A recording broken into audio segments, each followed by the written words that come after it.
On today's episode of Boundary Breakers, I sit down with Ted Merz. Ted began his career in journalism with a job in Mexico before taking a job with Bloomberg in the early 1990s. My conversation with Ted is fascinating. We talk about mainstream media and journalism, how they've evolved over the years, how AI is impacting things, the current political discussion about the bias in the mainstream media, and the intersection of journalism and business and what to expect in the future. I had a great time talking with Ted. It had a really, really interesting discussion. I think you guys are going to love this episode. Enjoy.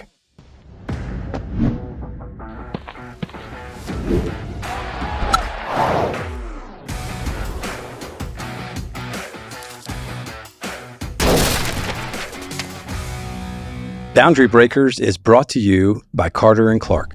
All right, fantastic. So just tell us a little bit about your origin story, sort of where you came from and where you grew up and your family, and just a little bit. Sure. I grew up in New Jersey. My father was an engineer. It's Madison, New Jersey was my hometown, and it's a great place to grow up. It's a suburb of New York City, about 40 minutes away. And, it's typical suburban green lawns, and everybody plays sports. And a lot of the people commute to the city on the train. There's a main train line, and we commute to the city. So it was very bucolic, great childhood. And I played a lot of sports, soccer, tennis, other things. And pretty quiet, honestly, pretty quiet growing up. So, any siblings or were you the only child? I have a brother who now lives in Seattle and a sister who lives in Washington or outside Washington, D.C. And I ended up going to college at St. John's College, which is a classics liberal arts program. It has two campuses, one in Santa Fe and one in Annapolis, Maryland. I went for 2 years at each. And you sort of read the classics. So it's the least practical education you can possibly have. And yet, what they claim is that they teach you how to think. You read, and there's a lot of oral discussion. And in fact, it probably helped get me my first job. So it was, I think, a very good education for a time where people are changing jobs all the time now and indeed changing careers. But it's not a very practical one if you're looking to do a very specific thing. Gotcha. So I went to college there and, I got out and wasn't sure what I wanted to do. I applied and got into law school because that's what everybody was doing, like in 1988 or 89. And I didn't really want to go. I had spent a couple summers interning in a law firm. I wasn't super excited about it, but it seemed like the thing to do. I wasn't sure what else. And then I had a friend who I discovered was working on a newspaper in Mexico. I was like, that sounds really exciting. And I was there on vacation and I went in and saw him and he was running from one event to the next and rushing back. And so I said, that looked like way more fun than being a lawyer. So I deferred law school and I went down to Mexico and I walked into this newspaper and applied for a job. So I didn't have it in advance. It was an English language paper controlled by a big Mexican publisher. And I got hired and I got the only job that I got the job that nobody wanted, which was covering business and companies in finance and markets. Everybody wanted to cover politics or the arts or culture. Like nobody at that time wanted to cover the stock market or the economy. So I started working there. It was about $70 a week, paid in pesos, and the peso was depreciating rapidly. So it was, every week I made less money in dollars, but it was a great job. And this was, a lot of my first stories I typed on a manual typewriter. Okay. Wow. This is like crazy. You think I would go to an event and they would have, so different. And what I like about this is because my career has kind of spanned this incredible change in technology. I would go to events then. Not many journalists go and cover events anymore, but everything back then you had to go. There was no internet. the president or somebody would give a speech, you would go and listen to the speech, and then you would type out your story. And as I said, we had some computers in the office, but if you were in the field, you'd typically type on a manual and bring back this kind of written thing. And one of the interesting things about that, I think, is that from a writing perspective, you had to imagine what you were going to write and then type it. I mean, I don't know that, we're so used to now on computers, you type and you delete and you go back and you move around, you move paragraphs.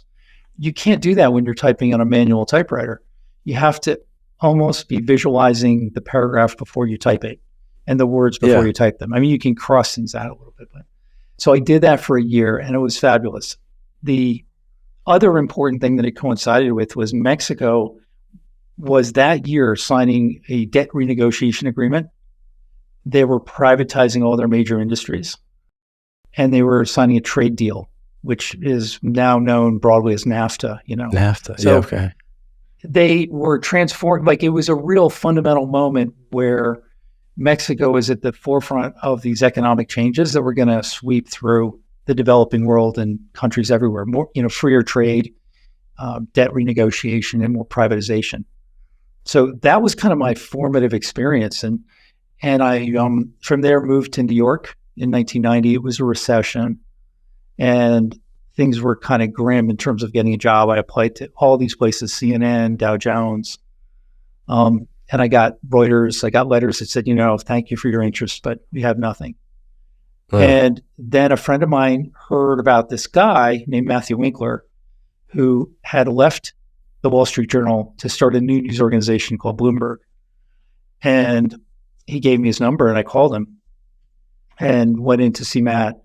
And, obviously that changed my life. And no one at the time knew Bloomberg was going to become a big deal in media, but it was just starting out. I was like the 15th person hired in the editorial group. So it was kind of incredible thinking back, walking in there. That was the first year. Matt had started, earlier in the year, and it was just getting going. So I think it's incredible that when I look back at walking in at that point, it was really a startup, is what it was. Yeah, and it's become now. It's like a ginormous media giant that's known everywhere and has unbelievable access. But in the early days, we didn't have any access to anything, and it was a small group of people. Yeah, that's fascinating. So, I'm curious. So you met a lot of serendipity in a way. You know what I mean? I think. I think that story is a little bit like I followed my passion of what I wanted to do, and then I worked at it. But it led to things, and I was just lucky in a lot of ways that other people weren't hiring, and they were hiring, and that's how I ended up there. Yeah, well, that's fantastic. A really interesting story, and I'd love to get back to, if we have some time, I'd love to get back to what it was like typing on a manual typewriter, because I think you're right. I think that is a very different, it's obviously a very different way of doing things, but I think is interesting in how it requires a different way of looking at it before doing it. But I'm curious, so you met directly with Matt. I'm curious, what was the vision back then, right? What was, what did Matt say that he was trying to build, or what was the value proposition in terms of how it was going to be different than sort of everything else that was out there, or was there one? So I think Matt had a very strong and clear vision.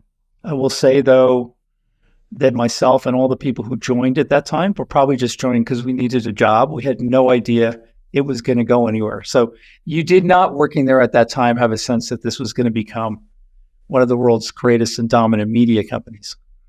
Okay. Matt, however, had a very clear vision for what he wanted editorially. And I think the thing that's probably the most different is that one thing Matt understood was that data is news. So data is news, meaning that when you look at data, and that's what Bloomberg was a box full of data. You could see and you could write news stories that no one else would be able to write based on the data in the machine. And I just don't think most journalists at that time, or anybody else at that time, had that kind of understanding and vision. again, most of the events I was covering until then, you would go to hear a speech or go to an event and write something about it. You would do an interview and write about it.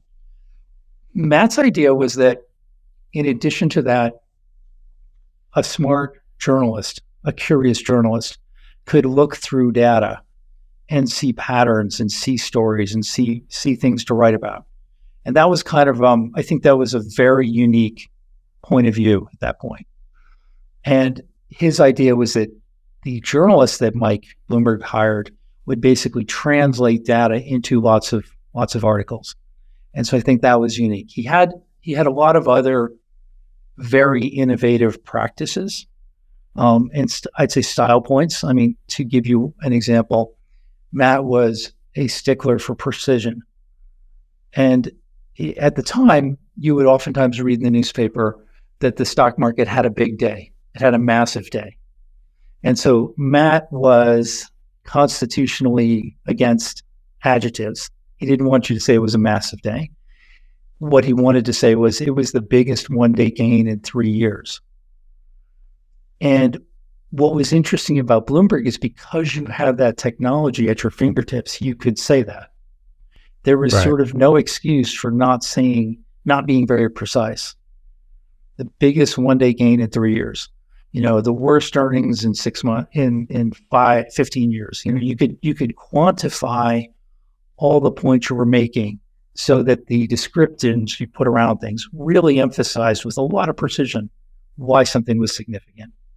And he pushed that hard. So there are I think a lot of innovations in that. There were a lot of other innovations. Matt was insistent that we quote people by name. Oftentimes at that time, a lot of organizations would just quote an anonymous trader. Matt said, no, we want to quote the person by name.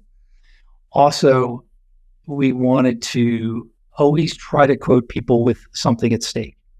So what was interesting is if you were writing about a company and you were calling an investor, you would want to speak with an investor who owned the stock. And you'd want to say, if possible, how much money do they manage? So you could say, okay, this person is speaking about this company that he owns shares in. So they have something at stake, something there. And you would also quantify how much money they manage. Do they manage $30 million or $30 billion? Obviously, the bigger money under management would tend to be more important. So I think he approached things, and it was very interesting because he came from the Wall Street Journal, but he approached things with almost a fresh approach. He was given a clear slate, and he took full advantage of that, I think, in terms of innovating with style points and a lot of other ways. And there were, I'll tell you, like one other really interesting story was how we approached government data. So then as now, the government economic reports were very important in the markets. People would announce non-farm payrolls, and they would say the unemployment numbers and so forth, the inflation numbers. Typically, in many cases, the reporters are allowed into a room before those numbers are disseminated and given the data with the doors and phones locked. And they're given 15 minutes, half an hour to absorb the data so that they can write something that is accurate and clear. That's called a lockup. So the innovation Matt had, when people would go in, most of the competitors to Bloomberg would go in and just read the numbers and frantically type. So Matt's innovation was, he says, okay, you're not going to just walk in there with nothing pre-written. You're going to have pre-written stories. So think of it kind of like the way newspapers do obituaries. They don't wait for people to die. They write it in advance, and it's sort of in reserve. So the reporters would go into those rooms with 3 versions at least of the story, whether it was up, unchanged, or down, and fully reported out. So that when you got the numbers, you weren't frantically typing and thinking how to put that together. That was put together. You just have to pick your template, fill in the numbers, and kind of be ready. And that allowed for a more comprehensive story and a better product. And it was like a lot of innovations like that I think Bloomberg is, I don't know if they get enough credit for those kinds of things, but certainly a lot of people have worked at Bloomberg, gone through and adopted that kind of practice and system. So there's a lot of changes behind the scenes that made it, in fact, like a better editorial product as well. Yeah. No, that's fascinating. It reminds me of the You know, they do. That's how they do like the shirts and the hats and everything for like a World Series or Super Bowl. Yes. They'll print out. Yeah, They'll print like half. they print them one out in team advance. wins and then That's right. They're ready. yeah. That's right. That's right. They that's don't really wait till interesting. it. So, I mean, But so for the audience, can you tell us a little bit about the Bloomberg terminal and the Bloomberg box and what that is, what it started as, and what the purpose was, and sort of how that came about? It's a great question, because I think one of the ironies is that Bloomberg is now known as a media company. It didn't start out as a media company, and it's not really a media company as a business. So people, if you don't actually use the product, probably a lot of people don't understand what it does. But at its heart, you can think of Bloomberg, it's a little bit like eBay, which people are more familiar with, in the sense that in the late 70s, the late 70s, Michael Bloomberg was working at Salomon Brothers. And he had these ideas to try and bring in technology at Salomon. And one of the things his idea, which ultimately he implemented after he left that firm, was that what if you took prices and you stored them in a database over time for securities, bonds and stocks, so that when I wanted to trade them, I could call it up on the screen and I could see how it had traded in the past. I could look up a description, or I could do comparisons, so that at a touch of a button, I could say which stock had traded, better than another. For perspective, the way the world worked back then is if you called me and you wanted to buy a bond, I had this giant book on my desk, and you would say, I want to buy some IBM bonds. And I would open the book and I'd open the page to IBM and I'd look through the list of bonds. And then I would take out a calculator and I would type in, okay, this bond and this price. And on my little calculator, I'd figure out what the yield would be or what the price would be. And I'd quote that to you. So where he radically changed the world was, at least the world in finance, is he started storing those bond descriptions on a machine and feeding the prices into them, so that instead of pulling up a calculator and instead of pulling up a book, people could call this up on a screen. They could easily type in a number and see what the yield would be. They could hit another button and see how it had traded over time. And these are all things we see, we do with Amazon and eBay and other things, consumer apps now. But this was radical in the early 1980s. And it conferred a tremendous advantage on the people who subscribed to the service. Initially, the service was sold primarily to what's called buy-side firms. Those are investors. So what happened was that if you think about a sell-side firm is the Wall Street firms, Goldman Sachs, JP Morgan, Morgan Stanley, and so forth. When they would sell securities, what would happen would be they would quote you a price, and you really had no idea if that was a good price or not. So once the Bloomberg came out, you could look that up. If you were the investor, you could look that up and say, that's not a great price. And so it, as they say, it leveled the playing field, because the buyers of securities had more information now in some cases than the sellers. The sellers then clamored to get this machine as well. And now kind of both sides of the street use it, but initially that's where the origins came from. Loading securities, putting in prices, creating these analytics that allowed you to chart securities over time. And he really started selling those in about 1983. And, initially it was that box of prices and analytics.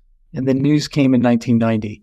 And the interesting thing about news is Mike made the realization that you can look at prices and you can see that they fluctuated, but it leaves you wondering why.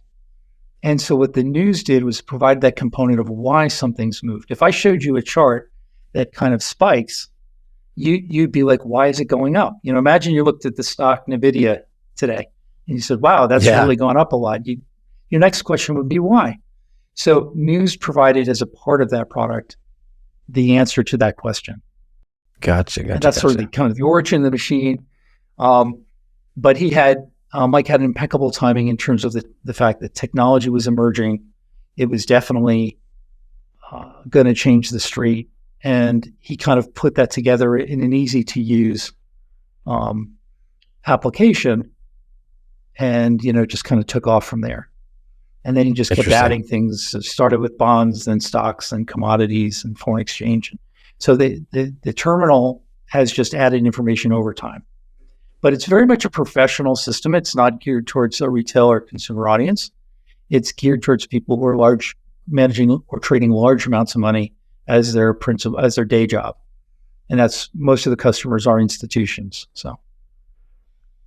Gotcha. No, that makes sense. That makes perfect sense. You've got, it's originally it was the data in terms of pricing, and which would then obviously show trends and patterns, but then you added news as the context for those trends and those patterns, right? To be able to understand, and then, right. Which links back to you. Go ahead. No, I was going to just really jump forward, but I say it's one of the things we're seeing these days is more companies with data are producing content and news because they realize the data is valuable and interesting, but it's hard to explain, and it's hard for people not familiar with the data to understand what's going on. So by creating a news or news-like article around that, it makes it more accessible. You can say, oh, I see what's happening here, and you can drill into that. So it's something we're seeing, I see more and more of, But it was interesting. Yeah, it's fascinating. Yeah, I mean, I just would say one of the things to keep in mind that the two main competitors Bloomberg went up against when was launching was a company called Telerate and a company. So there was a Reuters terminal and the Dow Jones terminal called Telerate. And in both cases, those had been terminal products launched from media companies. So like Bloomberg was almost coming at it from the opposite direction. It was a data product launched by a person on the street who then added media to it. So I think that's one of the other things that conferred an advantage, was that Mike's background, the firm's DNA, was more from the street and then extending into media than starting in media and going the other way. So the core of data and analytics was always stronger at Bloomberg because that had always been the focus. And ultimately that's people were paying more for the data. I mean, the news was part of the equation, no question, but the data is like irreplaceable. And so the emphasis on data, quality data, was really always there from the beginning. Yeah, Ted, that's a really insightful thought or comment, and I think it matters a lot. If you think about BlackBerry, right, or Apple and the iPhone, right? The BlackBerry was an email device that tried to be a telephone, and you had Palm Pilot, which was the same thing, right? And it was this big struggle. What's it going to be? Is it going to be a telephone that could also be an email device? And then you have somebody like Steve Jobs came out and redefined the whole thing. But it does makes a big difference, right? If you're where you start from and what you try to add on to that. And you talk about serendipity and timing. And I mean, right there at the beginning of when data was accessible and then reportable, and gosh, from 1990 until today, I mean, you have seen the greatest leap in technology in the history of the world, and you've been right there beside it for the entire it's ride. Kind of wild. I mean, like, keep in mind, Bloomberg was operating, when I started, we were operating without the internet. We would write and publish stories on this, what was effectively an intranet. It was, of line to line. So people who had terminals had a direct cable there. So, it's just this massive change. The other big thing I'd say is that when Bloomberg started, I mean, it grew very quickly. And his timing when I started in 1990 was just a bit of the boom in equities that have lasted for a decade, culminating in kind of the dot-com explosion, as well as the real globalization. So Bloomberg's the first year, there were just reporters, I think, in New York, maybe one in London. I mean, a very small number of people. And I think the thinking at the time was it was going to cover U.S. equities, U.S. bonds. That was like the market. Mm-hmm. And what happened in those early part of the 90s, and I don't think you would have seen that coming, was the explosion of, for example, emerging markets, explosion of markets in Europe. And so Bloomberg started to acquire or get customers who wanted information from other markets to invest in them. So it was, my second year there, I think 1992, I was given the mandate to open offices in Latin America, and the offices would be a reporter. So we that year hired a reporter in Mexico, Venezuela, Colombia, Argentina, Brazil, and Chile, and eventually Peru. So there were 7 offices, and largely initially that was because U.S. investors wanted to invest in those securities, but they needed information and news from the country. So it later became obvious that having reporters in Mexico became an advertisement and big boost in visibility for the company's ability to sell terminals in Mexico. So it went both ways. But I think that globalization that happened in the 90s also, just very fortuitous timing. It happened with, Mike saw the need to put more offices all around the globe because you had opportunities to sell in these countries as well as demand from customers in the U.S. for that data. So you needed data and you needed news from countries all over the world. So, largely the footprint in the first 6 years from 1990 and 1996 hired an immense number of people and really built that out. So that happened, but it was still a relatively small number of stories, that Bloomberg published. And then later on, it became, I'll tell you, I jumped forward a little bit, but I switched jobs at Bloomberg and moved out of the editorial division into the product division. And when I did that, we were focused on how do we get content from other sources on the Bloomberg platform, which is in the business it's called aggregation. So that you want, just like when you go on the internet now and you search something, you get all sorts of sources and different publications, right? The Bloomberg platform wanted to provide more than just Bloomberg news. So I led an effort in that regards to have content from other sources on the terminal. But then that exploded the volume. So I think one of the things we've seen is in the media, it's first, an expansion of coverage, but then this globalization where our access to information from all over the world is really just, skyrocketed. So that was kind of a second big change that I saw. It was interesting, and then that leads to technology questions of how do you cope with that? And how do you absorb all that information? How do you search it and so forth? So. Yeah. Golly. So there's so much to unpack here. So the ultimately, the Bloomberg business was, and I suppose to this day still is, focused on institutional investors and how do you get the most accurate, how do you get the most helpful information to their eyeballs based on what they want to know about, basically, as quickly as possible. Well, that's so that was my next question. That's a really good way to think about it. Yeah, that's a good way to think about it. Because people say, "I need this," Yeah.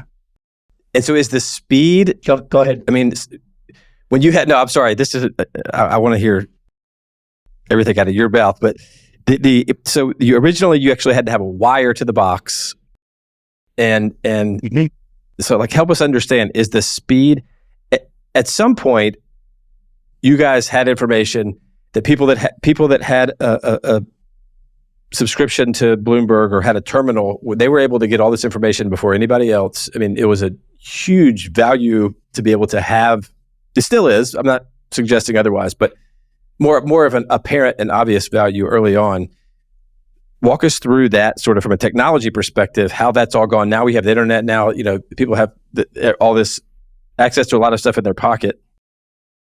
How has that changed over the years? So let me actually take you way back, okay, to give you a good sense of the historic, in 150 years. So famously, like when the Reuters news agency was founded, one of the great stories about Reuters was that they're publishing in London. One of the big events was the Crimean War at the time, and the battles would sway prices on the London exchange. So they famously used carrier pigeons as a way to get the news back faster than, I don't know, horse or train or whatever else, what other options there were.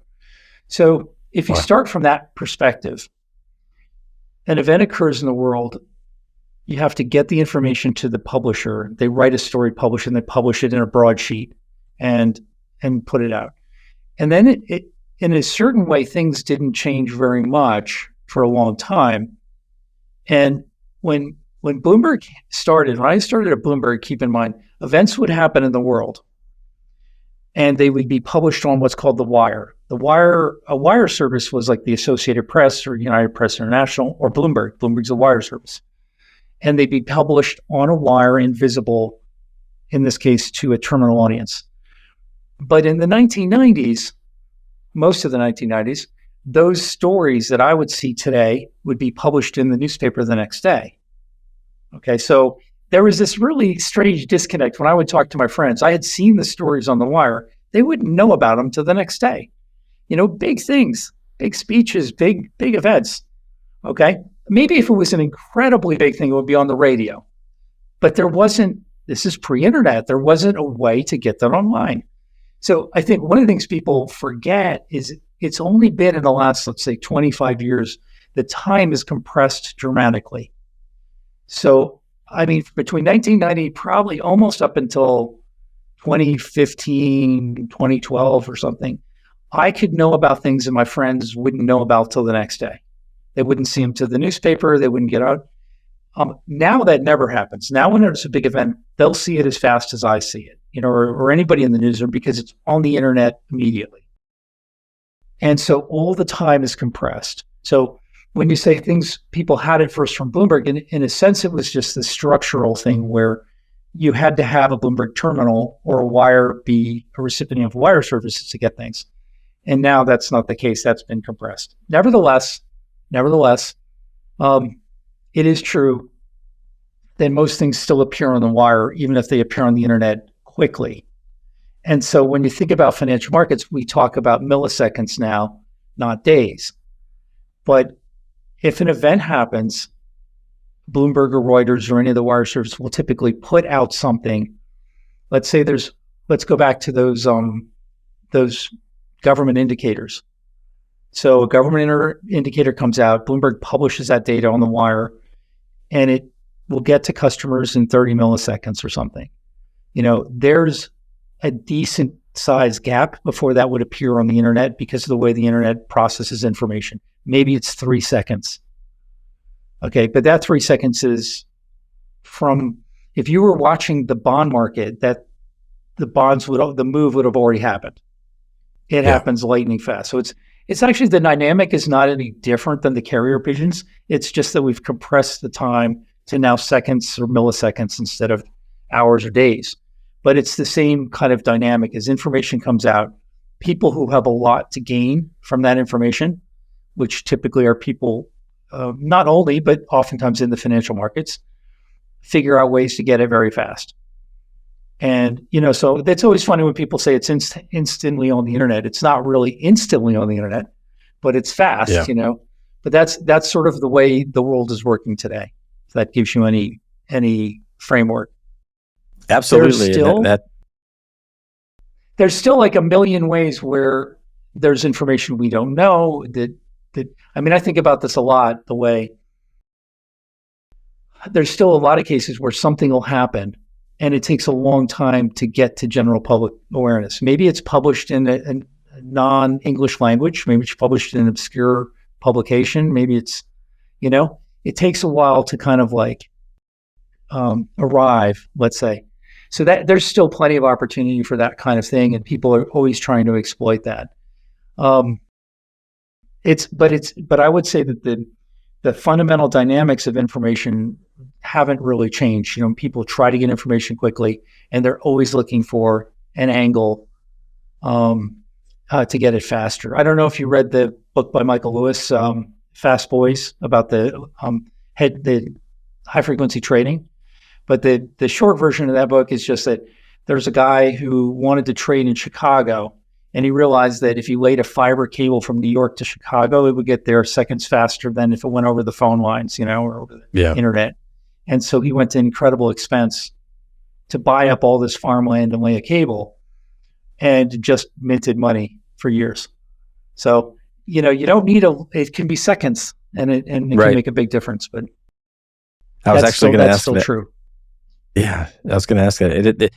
It's people, I think, in Manhattan have actually leveraged that, like a couple of microsecond delay in there's a couple of other instances like the Fast Boys instance, which are also fascinating. Well, so given the, I'm glad you mentioned what you did and you explained it the way you did. So there's the fundamental issue or challenge is still there. You have information and you have people that consume that information, and it needs to get to them, and there will probably always be a gap. It's just the gap has shortened because of the technology infrastructure. And so there's one other big change I would just know is that there's a lot more participants. So back in the day, you had a very small number of media companies, Bloomberg, Reuters, Dow Jones, that was it. Like, so now, effectively anyone on the internet can publish something. Right. And so, they could have a piece of information. So the players, the number of players has expanded dramatically. But we still do notice that there's a kind of validation of information. So let's say you went online and you said, wow, here's NVIDIA's earnings. Let's say you got NVIDIA's earnings in advance and you published them. A few people might be like, oh, okay, I'm going to take a punt on that, But then Bloomberg published them like right after that. Like, even if they took yours and they checked that they confirmed it, you see sort of two market moves. You would see the real market move then. So there's I know people love to hate on the media, but the reality is the media serves the purpose of validating that information and is absolutely credible in that way. And people may hate on the media, but they 100% act like, that's not the way they act. They act like it's very important for a Bloomberg or some other company, New York Times, whatever, to validate information and publish something. That still is absolutely the case, Absolutely. And also very interesting. And I'm really curious. I mean, this is what I want to spend the rest of the time talking about with you. I am, and this is not just because you're here and I'm talking to you. This is just, I'm being 100% sincere. I'm not one of these people that are all mainstream media is ruining the country, because I honestly just haven't thought about it enough to decide whether I have concluded that or not, because it just doesn't, I don't know. I'm just not that passionate about it. So, but as you know, that's a very, very popular opinion these days. Sure. What do you think? Why do you think we've gotten to where we've gotten with regard to this, like you said, this hate toward traditional media? And let's just start there. Why do you think that we have gotten to this place in our society? Wow, that's a big question. That's a big question. Let me that may be an unfair question. Let me break it down a little bit, or yeah. Do you think as somebody that's been in this space, do you feel like it is somewhat warranted? To me, I think there's sort of two ways really to think about it, right? There's either been some type of bad action or ignorant action on the media's, from the media, which is started things, or this is just a sort of a natural, like, pendulum swing. Now that you've got all of these voices, like, everybody in the world can talk to everybody else in the world and be a publisher, like you mentioned, and so it's I can do it better kind of thing. I'm going to make a comparison. I don't know if this is right, but this is how I think about it. Um, we've never lived in safer times, right? There's like historically and globally, the murder rate has never been lower, right? And yet people think it's higher, and people are terrified. Yep. Okay. And what's happened in some cases, like because of the ubiquitousness and availability of information in the media, I'm aware that a child was abducted in Texas. And so I don't let my child walk to school anymore because that happened in Texas. If you went back a number of years, you would never been aware of that. You're like zero awareness of that. And you would be, as I did, you'd walk to school like I did. Now it's way safer than when I was a child. And yet everybody thinks it's dangerous. They're aware of it. But it's like an edge case, it's like people are terrified of this edge case. So I think in the media, to draw a parallel, people are more aware of occasions when the media has failed at a story or not done well, or there's a problem or this or that. And these are, broadly speaking, edge cases. I'm not saying over time, but I think there's a sort of crisis in people's perceptions of almost every profession. I don't think it's unique to the media, actually. So first of all, I think people hate lawyers, people hate journalists, people hate on everything. But I think it's a little bit like you're aware of these crazy situations that have happened, and to some degree, the media has inflamed those because they publish them and you watch it. But it's really not it's not a good it's not a good framework to think about what you're reading. I just don't think that's the case. I think that people also, no matter what they say, they post tremendous credence in what the media writes. So they can hate on the New York Times all day long. The fact is, if the Times publishes it, it's immensely both credible and influential. And so I don't know what to say about that. I think do I think they make mistakes? Yeah, they make mistakes. Are we more aware of every mistake they made? Yes. Is it more documented? Yes. There's a lot of reasons for this. Just think about our daily lives. People are more aware of situations like that. And a lot of that, sometimes it's for the better. Sometimes it's for the better. But I don't think it's really that helpful to think about it like that way. I think people should read the media in a critical way, and they should understand that, almost the vast majority of journalists I've ever met are like super hardworking, conscientious, thoughtful people. They're trying to do their job. They're trying to inform people.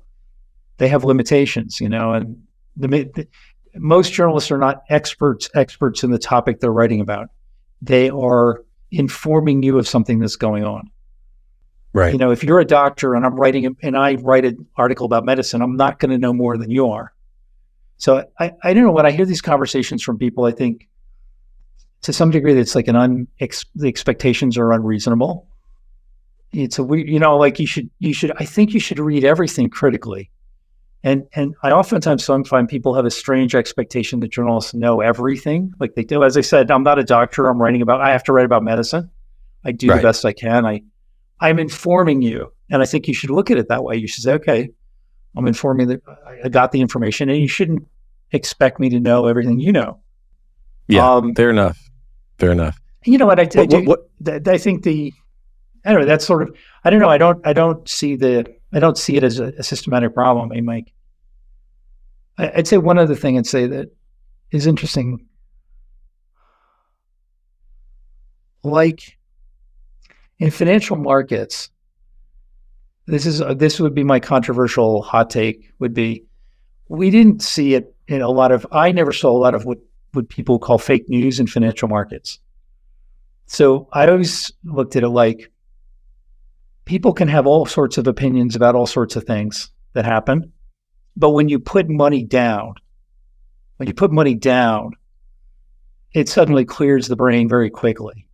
So, people can have opinions about XYZ, and they can be angry at the media and they can say all sorts of things. But if you're putting down $1 million or your life savings or whatever, people tend not to actually bet on those more outlying opinions. That's been my experience, Yep. I'll give you a good example was there was one fake report some years ago, but there had been a report that a plane crashed into the White House. Somebody posted that on the internet. It was fraudulent, and the market didn't move because people felt it seemed wrong. It didn't seem right. People are much, I feel like in a way, readers are more critical than they're given credit for, at least particularly in the financial arena where, again, you're talking about real money, Right. It's not just having an opinion that doesn't make a difference, Yeah. I think that's insightful. It's more objective. It appears to me, at least from afar. But I certainly don't know a whole lot about this, but I could see how it would be more. This is objective, market-driven data that as opposed to just opinions. It's like mathematics versus sort of the arts and humanities in a weird way, right? That in the financial markets, I could see how that would work. Well, so I did a horrible job asking the question about sort of hating the hate that is against quote unquote mainstream media, and I think because I was trying not to insert politics into it, but I think that at least in conservative circles, there is, I guess this started with Trump. In fact, I guess it had to have started with Trump, but there's this seed that's been planted that media, the mainstream media, quote unquote, so big media is sort of in bed with more left-leaning political ideology, for lack of a better way to put it. And that if you really pushed somebody on it, I think they would say that academia, if you really, really, really went to, some of the far right wingers, they'd say, oh yeah, academia has been taken over by the liberal elite. And then those people are brainwashed once they get into academia, then they go into journalism. And so they're all skewed toward the left. And this is all fake news, blah, blah, blah, blah. Do you guys feel that? Do you guys hear that? How ridiculous does that seem? To me, it seems, frankly, it just seems sort of silly. I'm sure there are some here or there, but it just seems to be I don't spend a lot of time thinking about that, but the number one cable channel is Fox, which is on the right. And there's other things on the left. I don't spend a lot of time thinking about it, but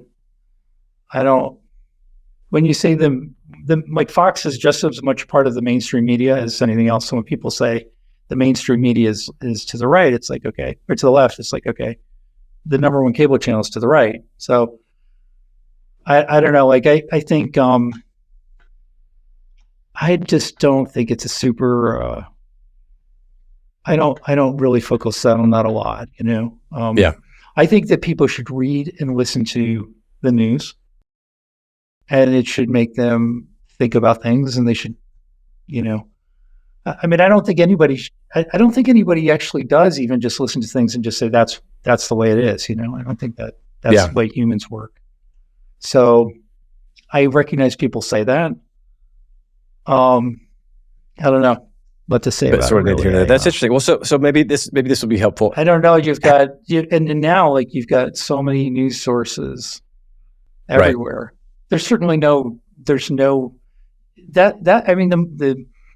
if you just look back, like the big secular trend is that there's more information available from more sources everywhere. So I don't, and it's abundantly available. So it's not like, I don't think you can say that the influence of the major media, that the big media companies is larger than it was 10, 20, 30, 40 years ago. Like if the standard thing is always everybody listened to Walter Cronkite. He set the tone. It was one guy, Yeah. Okay. Well, whatever that is now, it's not like that at all anymore. Right. And I think you'd have to agree that the influence of media companies is diminished by the addition, if nothing else, by the addition of many, many other sources. Right. So for sure. I don't know really what that's about. I think that's not the story really of what's going on now. What's the story of what's going on is the explosion of content, let's say outside the media. Okay. So the media is a strange word, like, because it's like if you said, like, who is the media? Like, you know what I'm saying? Like the media, Who is the media? There's a series of companies who would say, yeah, we're the media. So the New York Times would say we're the media, Bloomberg would, Fox would. All these guys publishers. are media companies, they're media. Sure. But so you go on the internet now and let's take somebody like Barry Weiss left the New York Times. So she was definitely the media at New York Times. She wrote for the New York Times. She leaves, she forms a Substack. It's very influential. She writes on Substack. Like, is she still the media or is she not the media? I would say she's basically the media but I think in the normal way people in the media would describe it as she's not part of the media anymore. Just what I'm saying? So Absolutely. I think that where the growth is occurring, like here, look at it this way, that the big media companies have generally been shrinking for a number of years. They're laying off people, they're getting smaller, advertising's going down and so forth. But the growth of content has exploded. So there's all kinds of people writing on the internet, whether it's a newsletter or a Substack or some other format. I don't know what to call those people right now. Some of them are doing things that look a lot like journalism, but they don't work for a media company. So they wouldn't normally be said, they're part of the media.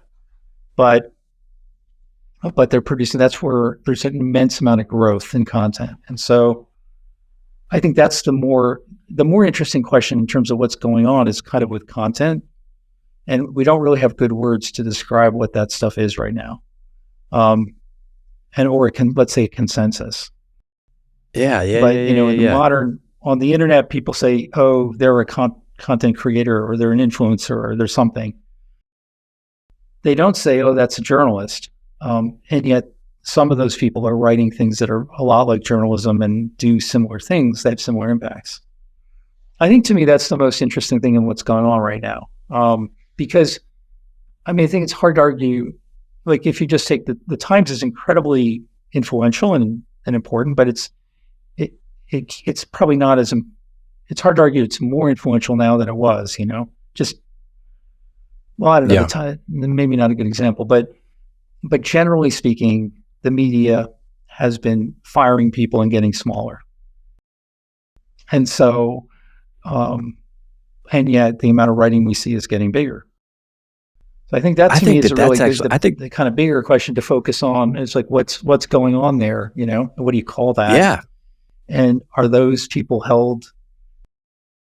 are they held to any standards or not? Or, how's that going to work? I know that was exactly where my mind went. And I think you mentioned your hot take earlier. To me, that which you just articulated, certainly I haven't thought about it through that lens. And I think you're exactly right that what is the media, right? People say, what's the mainstream media? People want to talk about the certain publishers. That's one thing, but the media is exploding. And so now you've got this very rapid shift in where content is coming from. What are which brings up all types of questions. What are the standards with which people who produce content should have to produce? Let me back up. Why do you have any thoughts? Why do you think that the large traditional media, and I realize Bloomberg has a very unique value proposition and a little bit of a different, it's not just opinions that Bloomberg is publishing. So, but in general, why do you think that the bigger publishers have been shrinking and laying people off in the last 10 or 15 years? Just because the business model is not great. They have seen a decline in advertising. So they used to own advertising, right? So some of that was siphoned off with Craigslist, some of that, and then Google has just taken an immense amount of that. So all the advertising that they used to have in the papers has gone away. Printing costs have skyrocketed. So as they moved to the internet, they had trouble getting, they have trouble replicating the advertising. They've lost a lot of the advertising. And then people on the internet either don't want to subscribe because there was an expectation the content would be free, or that's changed a little bit now. And now people are getting more comfortable with subscribing and paying. But oftentimes the amount people are willing to pay for an online subscription to, say, a newspaper, the Times or something, is going to be smaller than it was when it was print and delivered to your doorstep. So, I mean, it's and yet they still have to print it. So they still have printing costs, and they don't have the advertising. So that's pretty clear. That's been going on for decades. They just don't have the business on. Bloomberg's a different case because Bloomberg has a business where their news is part of a component of data that they're selling to a professional audience, and so they have more of a subscription model for the data analytics and news that's much more insulated from that. Right. So it's the channel. Big surprise. It's the channel. I did not mean to talk over you. I apologize, but it's the previously, big media companies, they had a very defined channel is the only word I can think of. But if a brand wanted to get its brand in front of eyeballs, it knew that it could go through a particular media channel. Now there are so many other ways to get to those eyeballs. Okay, that's right. And in fact, there's Google will offer you the opportunity to sell to people only in the Buffalo area who shovel snow, or whatever. Right. It's like a very defined, which a newspaper can't do that. Like you sell into the newspaper there, and you're going to get whoever. So digital advertising has really, in a lot of cases, gutted newspaper revenue, and so that's the story there. That's been going on for some time. But I do think it's sorry, go ahead. I'm just curious what you live and obviously you've been in this, you've lived it for decades, and just like anything, I'm sure that the change is ongoing. It's not going to stop. With data, data is everywhere now. That there's the ability to collect much more data. I'm curious what you guys, being so far ahead of the rest of the world in selling data, and now we're in this really unique position in history where all this data is being collected. I'm just curious your thoughts on what the world looks like, or at least what the media, as it relates to the financial markets, as it relates to Bloomberg. What does this all look like in 10 or 20 years? Or do you guys? So I wouldn't. No. Yeah, I wouldn't say I would stay away from Bloomberg because I'm not at Bloomberg anymore. But I would say that I think we've collected an immense amount of data there's a huge opportunity still for turning a lot of that data into what looks like news or content of some sort to make it accessible and visible.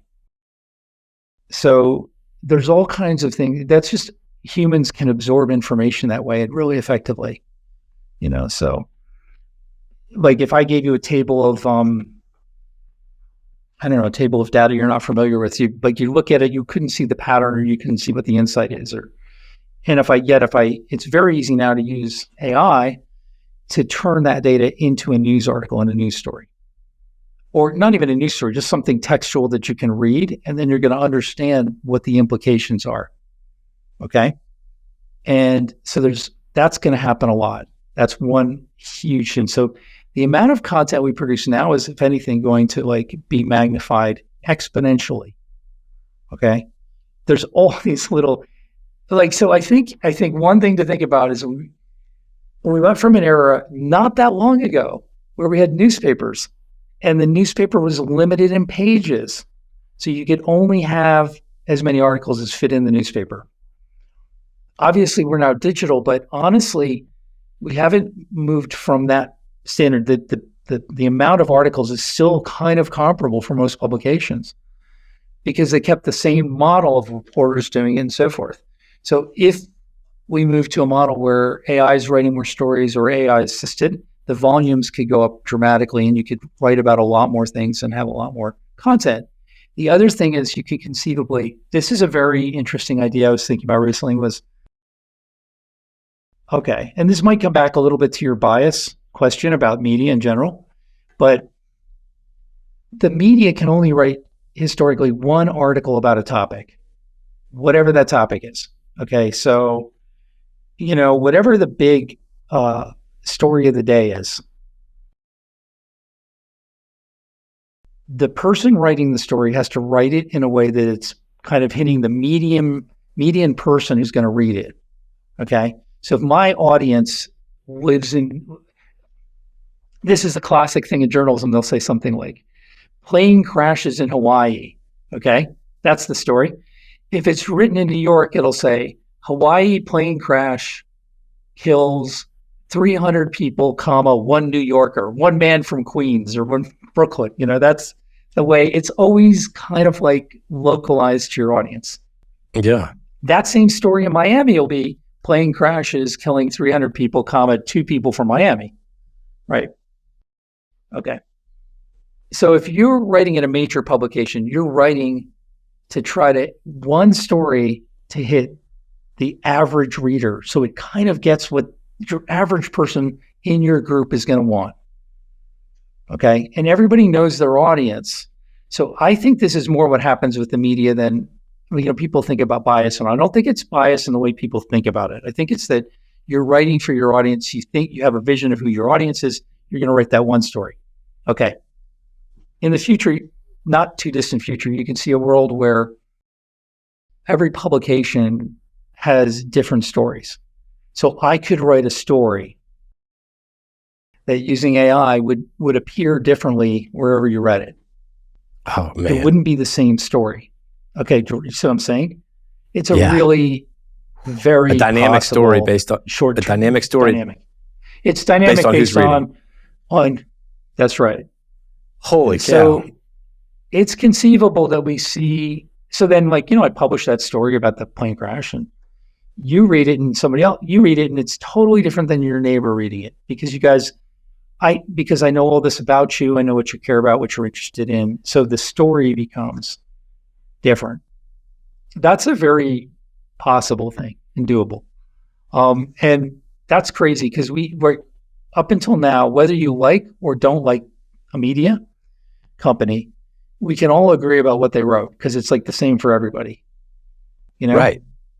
But if it's not the same for everybody, that's weird. So you've seen a little bit of experimentation with this where the New York Times, if you buy it in LA and you buy it in New York, it's not quite the same. They have different stories, but the stories are all the same. If you read the story, it's the same story. It's not like it's written different for people in Los Angeles. But I think the future is definitely a future where that one story will be different conceivably for everybody. That's crazy. Well, so that is and really I don't know crazy. That we're ready for that because there's no to assign truth, and you're you can't even argue over the thing because everybody's looking at a different thing. And you've had this experience, when you and I Google something, and we get different results, perhaps, because of where we're located or because of what Google knows about us. We certainly get that with the feeds in social media. Right. So right. I think that's coming, and that's going to be really, really strange. Really strange, because then it's going to be hard to pin anybody down at all, right? Yeah.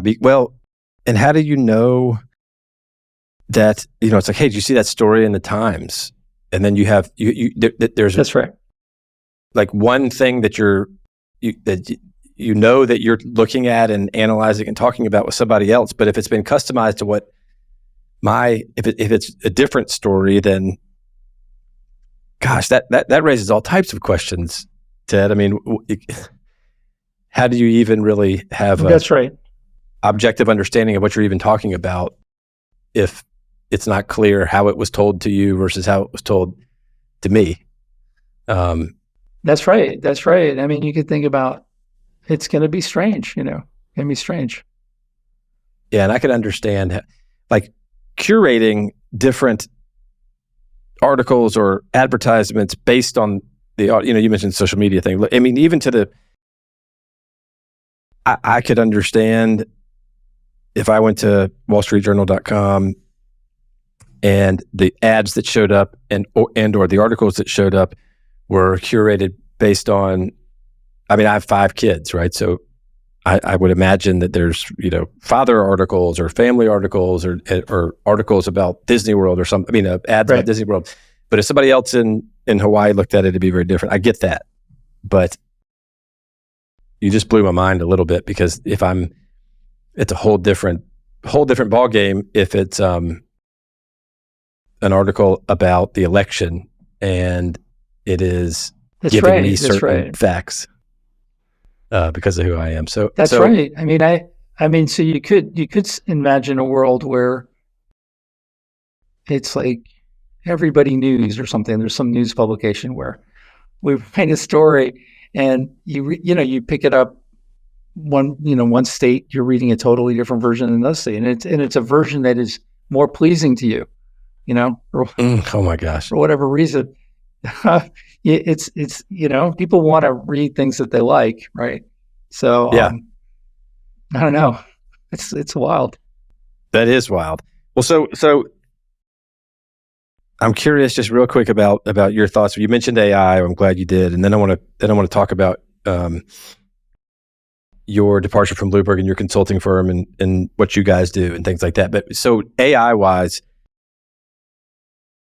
what are your thoughts? I mean, is that just going to completely change the media industry in terms of journalism and the way it's done, or is it a supplement? What are your thoughts there? Yeah. So the big question, you could talk about AI in a lot of different arenas. Let me just focus on one, which is this. And Google recently changed its search delivery so that when I type in something, I get the answer back, right? I get, an AI copilot basically gives me the answer.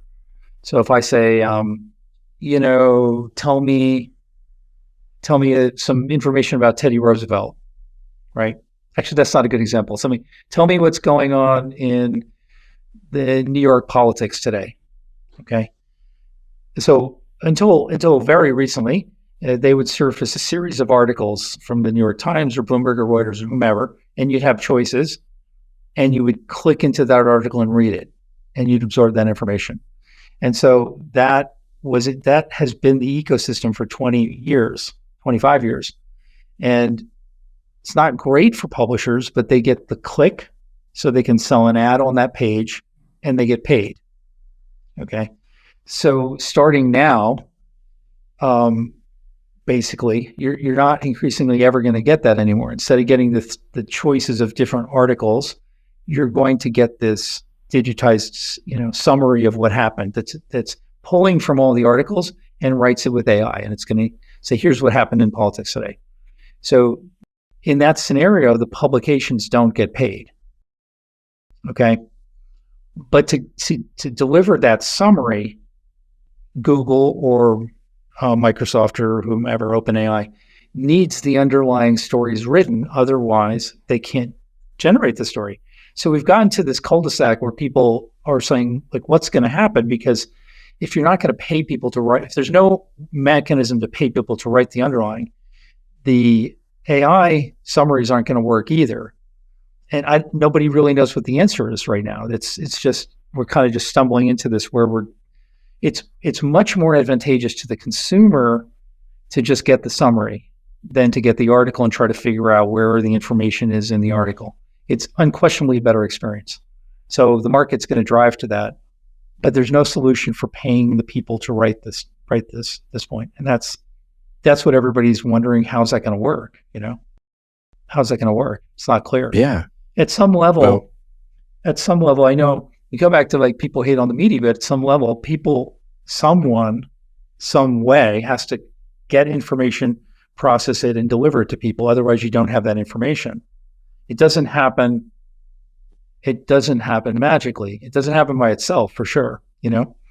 Um, and that's kind of the conundrum. What are we going to do there? You know, I don't know what the answer to that is.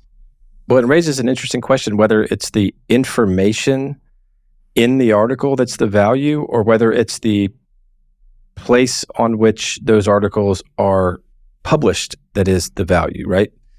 Because it seems like I mean, I think people want the information, okay, but people just want the information. But the quid pro quo before was to get the information, I had to open up a screen that had an ad on it, and the ad paid for the creation of that information. Well, why wouldn't? So if that's not the case anymore, you know, this is the most ignorant, as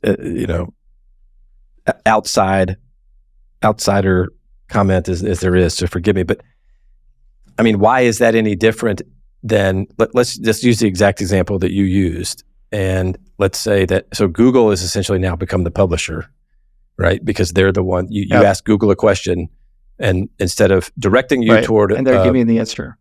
Yeah, they're giving you the answer. But Google had to go to those sites to visit those sites for the AI machine to get to the answer. So why wouldn't Google have to pay as the consumer of that information, as opposed to the me as the person looking for it? I mean, are we not going to charge AI for consuming our information, but we will, regular intelligence, I suppose. Right. So that's the supposition, is that Google should pay to do that. But Google's, Google doesn't particularly want to pay to do that. In the past, they've been able to. So in the past, they've paid nothing to the media companies. They're redirecting stories to their search, and they redirect there, and they make money. But so they're not. There have been some deals struck recently. There have been some deals struck recently where OpenAI in particular has said we'll pay different news organizations for access to your content so that we can train our models and maybe access it. But it's not clear that the amount they're paying is going to be enough to sustain the journalism that's being done. Gotcha. Right? So I don't know. I mean, there's not really an answer to this yet. Yeah, but in theory, you're 100% right, is that if you're summarizing underlying news content, I guess Google or OpenAI or someone should pay the news organization to do it. Otherwise, there will be no content. But if you think about it like the real world, no one's eager to pay. It's not clear who they should pay or how many they should pay. And so that's just a conundrum, you know? Yeah. No, that makes sense. That makes sense. And well, so talk to us about Principles Media. And so I left Bloomberg a couple of years ago and started my own writing agency. And one of the things I think is that, we're talking about the media, and I was saying that the media is generally getting smaller. The media is getting smaller, but the media is also going behind paywalls. So the big change we've seen in the last 10, 15 years is that, before that, you could access the Wall Street Journal or Bloomberg or Reuters or all these publications openly. And so now they're largely behind paywalls. So it's hard to get that information. And part of the big trend I see now is people writing their own story. I mean, in the broadest sense. And I think so I started an agency to help people do that, and particularly executives.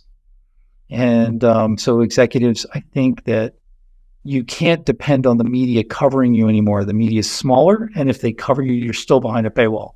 So if you want to get your message out, like, what are your options? Your options used to be the media, try to get a reporter to write about you, which is hard. Right. Or maybe advertising, and advertising could be like a press release or something like that. But people don't really read press releases, and and you can't guarantee the media. So I think the new lane is that you tell your own story, and you tell it in an engaging way that people want to read and want to share. And your story is, about your business or about your life or whatever, but it's the magical thing about that is it allows you to connect with a lot of people. And I sort of experienced this when I left. I took some time off and started writing, particularly on LinkedIn, but also on a blog. And people started reaching out to me based on what I'd written and saying, "Oh, we'd like to hire you." And that was really a clarifying moment for me, because I said, "Wow, why?" And they said, "Well, we like the way you write, and we need help writing because it's a way to communicate with a larger number of people." And so it really opened my eyes. And I think we're at this point, particularly in business, where that is not something that executives did in the past. By and large, executives, the point of view was, I'm running the company, I'm too busy to write on social media. That's kind of what they would say. And I think that within the next number of years, that position is going to be turned around, and the active communication of what they're doing is going to be a bigger part of their job. So they're going to want to write online or publicly. Now, social media happens to be a way to disseminate it. But the big idea there is you don't have to go through any gatekeeper to get your message out. Whether that's LinkedIn or Twitter or Instagram or TikTok or some new service we don't know about, it's not really about the platforms. This is not about tweeting or about posting in a particular place. It's about the ability to craft your message and say, here's what I'm doing, here's who I am, and letting people know that so that they can come to you. And I think it's going to be, I see people under 30 doing this kind of naturally and organically. And I see people over 50 not doing it at all.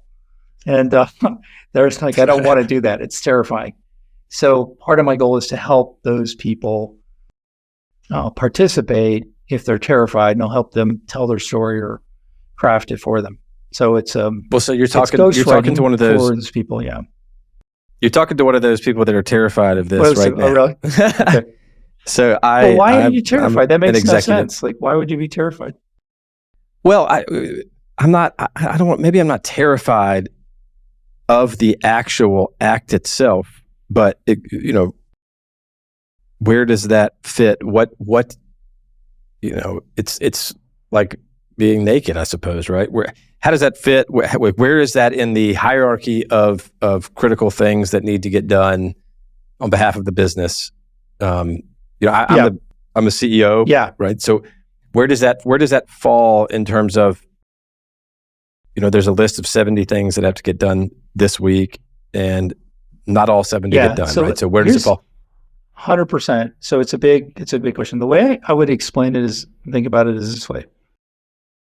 It goes in the arena of communication and communicating to your stakeholders. So I think there's no question that communicating to your stakeholders as an exercise, the importance of that has gone up. So then the question is, like, how do you do that? And if I said to you, wait, and the complaint a lot of CEOs have is, I can't get my message out. I can't seem to reach all the people I need to reach. People say that a lot. Yeah. And so then, like, what's the solution? The solution in the past couple of decades has been things like a town hall. For employees, it's a town hall. And for, I don't know, investors, it's like a PR meeting or a IR meeting or some kind of webinar or something, right? Yep. Okay. An earnings call, yeah. So those worked, right? But here's the thing. Those aren't going to work well anymore because, as Google has discovered, if you do a town hall, somebody is going to record it and put it on the internet, or somebody's going to tell somebody what they said. And so it's no longer the case that you can do a town hall with any confidence that it's not going to go out to the world. You will change your behavior and sort of effectively do the town hall as if it's a public event. And if you're not doing that, you probably should, because otherwise you're just opening yourself up to that risk. So as you do that, at a certain point, you'll be like, why am I doing that and not just publishing it to the world? Because I'm doing the presentation as if I'm doing it for the world because of the risk that it's going to get leaked. And if I do it for the whole world, what are the benefits for that? Well, a lot more. It could help me recruit. It could help me get investors. It could help me do this. So it's a similar thing with, like, you think about dealing with investors. In the 90s, CEOs would do conference calls that were closed to Wall Street analysts. You had to be a Wall Street analyst to be on that call. Yeah. Gosh. So we thought that was normal. But you look back at it now and like, that seems insane. So now most companies publish the call, right? They publish a transcript or the audio of the call, and those are widely available. And so once you cross that boundary, you're like basically doing it publicly. So I think what's going to happen is people are realizing that their communications, number one, their communication need is they need to communicate with stakeholders who are regulators, investors, and employees. And they need to be more vocal and visible because they need to attract talent and they need to attract capital. And so you're like, at a certain point, like, why do you do a one-on-one meeting or a 1-on-10 meeting when you could do a 1-on-7 billion meeting? Like, you might as well. And I think that's where we're going to go. Like, I know that seems weird sometimes now, but I compare it to, here's a good comparison for you. Remember in the 90s, CEOs also weren't on earnings calls. The earnings calls were delegated to the CFO. Right. By and large. That would be unthinkable now because it's like a performance. It's a thing. And if like the CEO is not on the call, you're like, where's the CEO? Right. Yeah. So it's just part of the job that you have to be on that call. It's a pain in the neck, but there you go. It's part of the job. And in the same way, CEOs didn't used to announce products. That was they probably didn't announce product at all. Steve Jobs changed the game when he got on stage with the iPhone. And then everybody was like, oh, I think I have to do that too. And now you have Jensen at NVIDIA and you have Tim Cook. And like, I'm not saying everybody does that, but it would have been weird 20 years ago, 25 years ago. And now it's like, oh, that's normal. Yeah. It's going to get weird if you don't do it. So that's sort of where I think the market's going on communication. It goes along with one other trend, which is this trend towards, the individual and the celebrity and so forth. And the CEO is the celebrity of the company. And it's the spokesperson for the company effectively. Right. There was a time where you had a spokesperson and you put that person out there. Right. I mean, people now want to hear from the CEO. Like if it's anything of significance, they want to see you and they want to hear you. And so I think that communications is going to become a bigger part of that. And part of you're actually doing that with this podcast. Correct. That's a good example of this. But increasingly, you'll also do video, you'll do writing, because you want to reach more people with your message. And I don't know. It's funny. I mean, people complain about doing the press and doing other things, but I mean, I'd say something like, if I went to you and I said, I have a magic machine where you can communicate exactly what you want to every stakeholder in the world, and it's free, you'd be like, sign me up. Except that if I told you it's Twitter, you'd be like, no, I don't want to do it. Right. No, it's interesting. You're exactly right. I think it's a two-edged sword. It's like, I get why but I think it's one of those trends. It's like, again, it's like, once somebody starts to move there, it becomes legitimized and then it's going to be normalized. And that's basically how I see this playing out. Okay, so, I mean, now that you took the time to explain it in detail, I can definitely see that. And you're right. That's a lot of what this podcast is about. But maybe, it's slightly different in that this is the ability for somebody to sort of look in a window, right, and watch and see, maybe based on my discussions, what our company is about or how we think, but it's not quite, maybe it's sort of halfway. It's not quite directly speaking to everyone saying, this is what we're doing.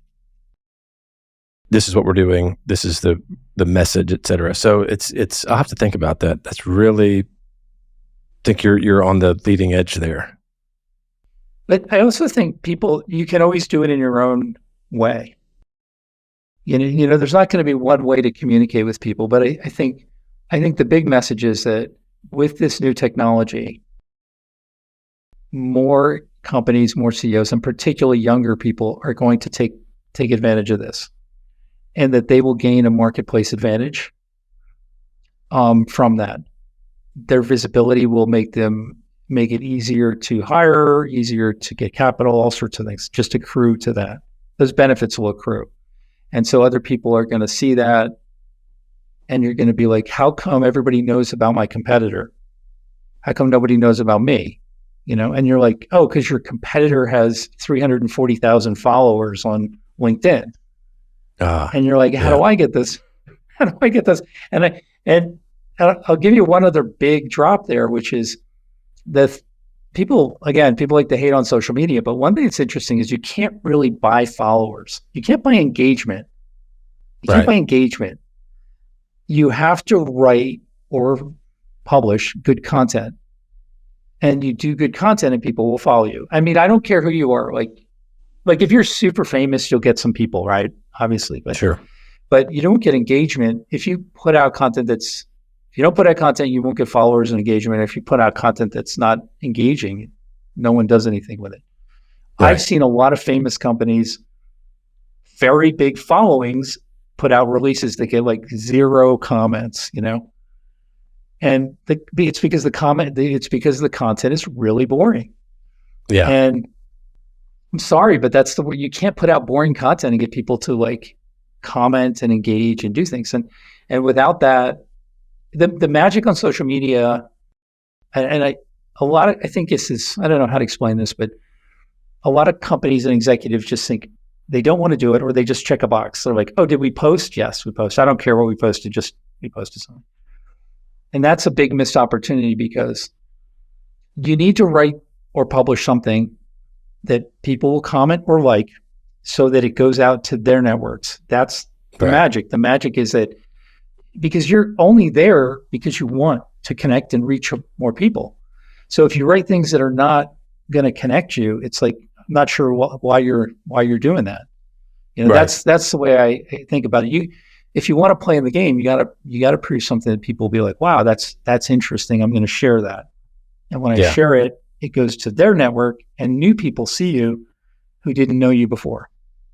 Oh. And that's where it gets interesting, because I think, I know, when we were younger, business was much more geographically defined, right? Yep. And the internet has broken down those geographies. So like, you used to think, oh, my clients are in the tri-metropolitan area, because that's what I think, Well, once the internet came around and people discovered you, and you realize somebody in India wants your product, you're like, wow, I never would have marketed to them. Yeah. I would never have advertised in India, because like, why would an Indian person want my product? You don't know what they're up to, Yeah. The thing about this communication that I believe is that by putting in quality, engaging content out, telling your story, it can go places you never would have expected. And it goes places you didn't see coming. So then you get this customer coming out of a place you never would have marketed. And it turns out that they exactly have a need for your service that you would never have forecast. So I think we're still like the first inning on this stuff, where people still don't understand the leveling of the world by the internet. Right. I mean, I know people say, yes, the world is flat and all that, but they don't really understand until they start getting orders from really strange places. And that hasn't happened. That really hasn't, like, social media hasn't really hit its stride until like 5 or 7 years ago, where it was distributing. Before that, you had SEO, but people had to look for it. And I'm talking about is things people aren't looking for. It just comes into their inbox. They just, you know what I'm saying? One of their friends sends it to them. That's a completely different kind of marketing and a completely different kind of customer development. So I think that there's still a huge way to go with that. I think you're exactly right. And I mean, the reason I say that is because I'll be the first to admit that I'm not sure that I understand it yet, or I may never, but I know that things have changed. I can feel that things have changed, and I know that there's things that we need to be doing, that I need to be doing, that I'm not. But I feel like it's one of the only corners that I can't see around. That may come across as very arrogant. I hope not. No. But I find I ask my kids. My kids are Gen Z, so I ask them what's going on.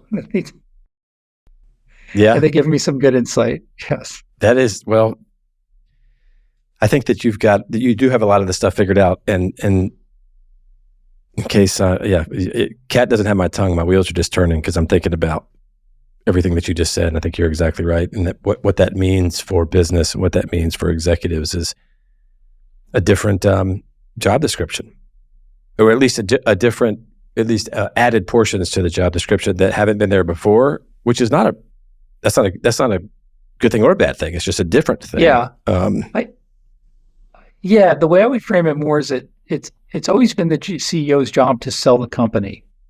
It's always been the same, right? That's always been the case. Sure. But